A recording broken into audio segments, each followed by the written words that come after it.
जय हिंद फ्रेंड्स, आज हम पढ़ेंगे या जानेंगे प्राचीन भारत की एक शक्तिशाली राज्य के बारे में, मगध साम्राज्य। ये इससे पहले हम जाने थे कि जनपद से कैसे महाजनपद बने और यही महाजनपद से एक राज्य बना, एक साम्राज्य बना जिसका नाम है मगध। और ये कैसे इतने शक्तिशाली साम्राज्य बना। प्राचीन भारत की सबसे बड़ी साम्राज्य में से एक है मगध साम्राज्य और शक्तिशाली में भी ये एक नंबर ही थे। कैसे ये एक नंबर शक्तिशाली साम्राज्य बना, इनकी राजा क्या स्ट्रेटजीज फॉलो करते थे, इन सभ्यताओं की राजा कैसे अपने राज्य चलाते थे और इस समय के लोग क्या क्या करते थे, कैसे ये सभ्यता उन्नति हुआ, ये सब आज हम इस चैप्टर में जानेंगे। सबसे पहले हम 5 पॉइंट को जानेंगे। पॉइंट नंबर 1 कि मगध की स्थिति यानी जियोग्राफिकल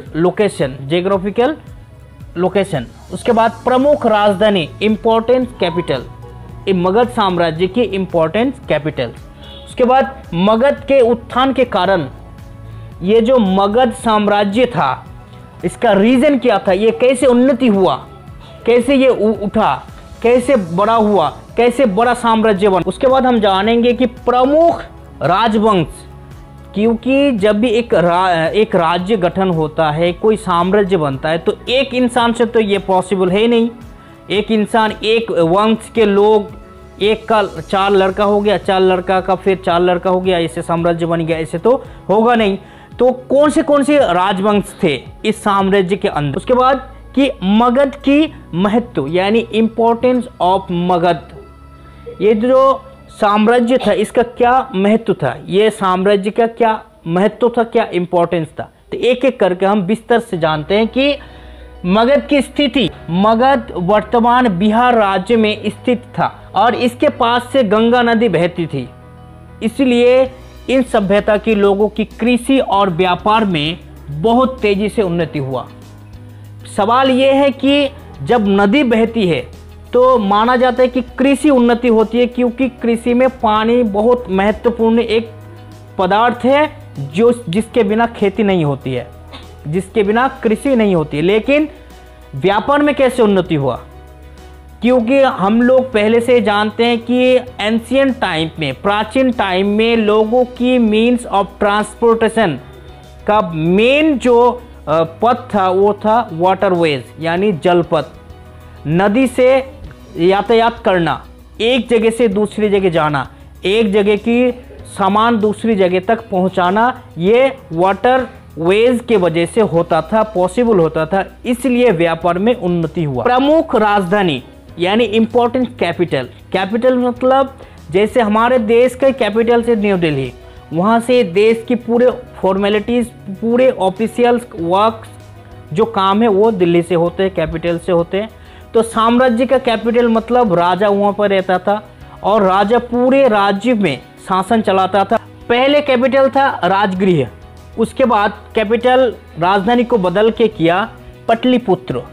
मगध के उत्थान के कारण क्या रिसोर्स क्या था, रीजन क्या था, कैसे ऐसे उन्नति हुआ। सबसे पहले उपजाऊ जमीन और जल संसाधन बहुत सुविधा था, बहुत पॉसिबल था उसलिए।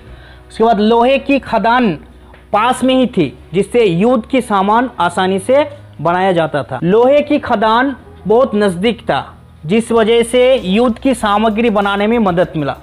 इस साम्राज्य की बहुत ही नज़दीक लोहे की खदान था, जिससे युद्ध में इस्तेमाल होने वाले सामग्री बनाने में मदद मिली।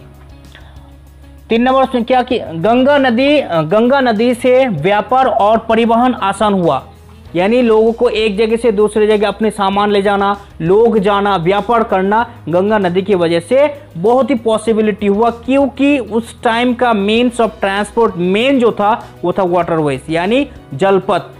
पानी पथ से ही लोगों का आना जाना, व्यापार करना, एक जगह से दूसरे जाना, एक जगह से दूसरी जगह जाना लोगों का आसान था।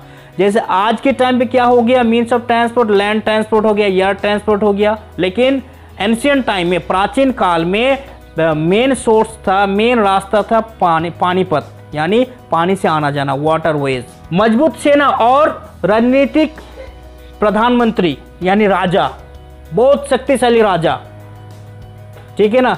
इंस्टेंट कोई फैसला लेके अपने सेना को काम पे लगाना, ये राजा का क्वालिटीज होना चाहिए। मजबूत राजा अगर होगा तो उस देश का प्रजा भी मजबूती होगी, उन्नति होगा।